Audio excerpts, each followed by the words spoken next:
Howdy people. I'm right beside the road. I guess you probably see that behind there if I have this thing aimed right. And over here, this is a 1999 was it Dodge Pleasureway, I believe. And we are going to do a quick 100-watt solar panel install in between vehicles driving by. I don't like that. Alright, let's get to this. On the back of this, there's a little luggage rack up there. It's got the fiberglass top to the vehicle, and some of them have air conditionings built into this area, but this is a more economical model. It does not have as many bells and whistles, so it just has a storage rack. But the goal is to utilize that space up there to install the solar panel, and we're going to do it as a basic setup. I'm not drilling anything. I'm not going to put any holes in. Except to, mount that solar panel up there to secure that. I'll hook it to the rails, and then I'll have it 2 brackets at the front holding that. But then we just want to come down here through the gap in the back door.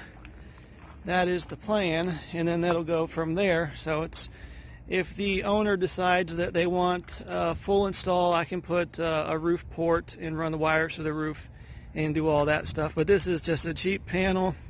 And there's your little $15 solar controller. And this right here, I got this on Amazon. It had a $15 coupon on it. It is a 100-watt panel, and it was $70 for that. So we've got a $70 panel, $15 for here. So that puts us at like $90, and then $10 or $20 worth of wire and accessories. Should have this whole thing done for under $120. 100 watts of solar installed on this vehicle. Let's play.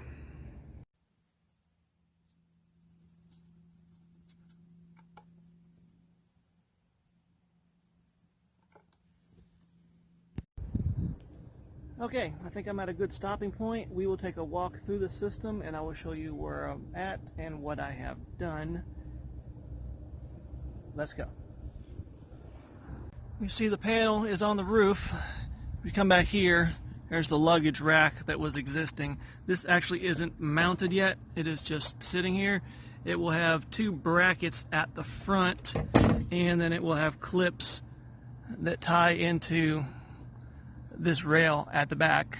So we'll only be, if we do screw in the front, we may use adhesives up there, but if we do screw it in, it'll only be 2 holes, and we won't be adding any additional holes in the back to complete this.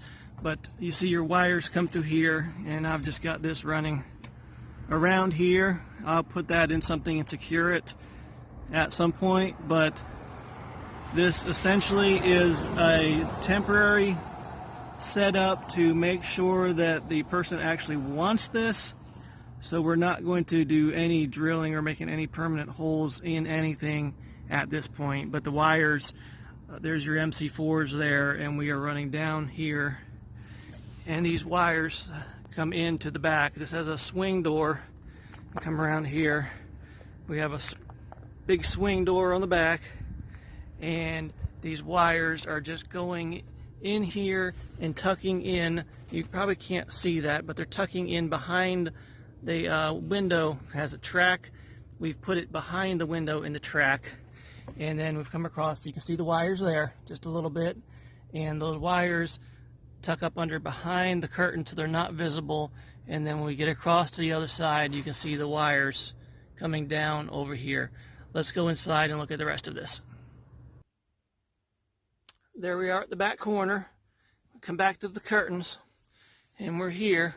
We may be able to tuck these in a little more. If you follow down to here, we were able to tuck those down into that. But then we have that little controller, which is just a little $15 in a PMW. They may want to upgrade because this is only pulling 13, 14 volts. And with the PMW, the remaining volts get dumped.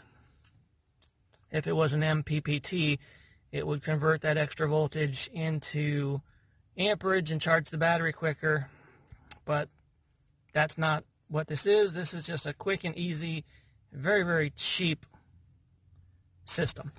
This is your, you probably can't see it very well, but there's your solar panel in, Here's your battery in, and there's an auxiliary lighting if you wanted to use those switches. These two wires right here are going to the solar panel, and I have a fuse in here. It's an inline fuse in there, and then we're coming down, and underneath the back seats in here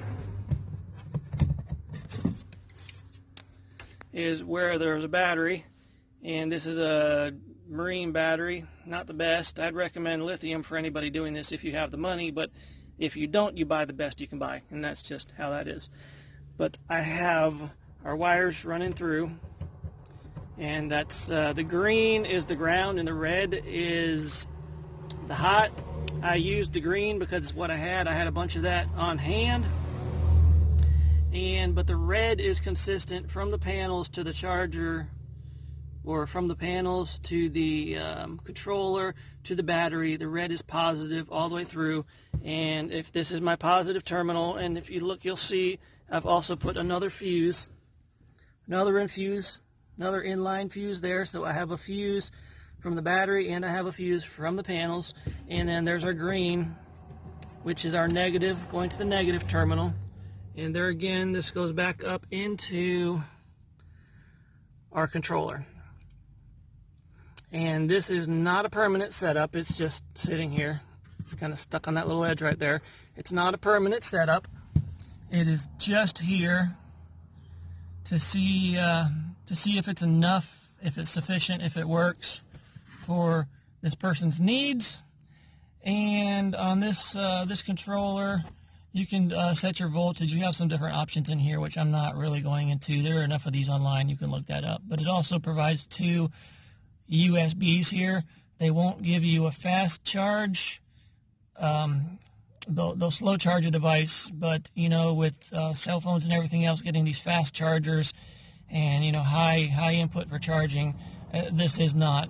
I mean, it'll work for that, but it's really slow. But you can use them. That sucker keeps falling. Okay, something like that. And this just will sit at the foot or the head of the bed, however the person chooses to sleep. And we will leave this as it is for right now. We'll let the owner see how it works for their uses, and if they want to, drill a port in through the ceiling or through the roof, we could come in with the wires from up there and run this back behind panels and do it professionally. There again, it's a lot more work, and we'll see what the owner wants, and if they like it. If they don't like it, this right here is minimal. I believe I went over some pricing earlier. The panel, I got a good deal on it. That was $70 shipped. You can't beat a 100-watt panel for $70, including shipping. You can't beat that. And then the charge controller was about $15, and then wires, fuses, different things like that. So I think on the high end, there may be $120 in this system, and this adds 100-watt solar to a van that has never had it before, and I hope they like it. Talk to you later. Bye-bye.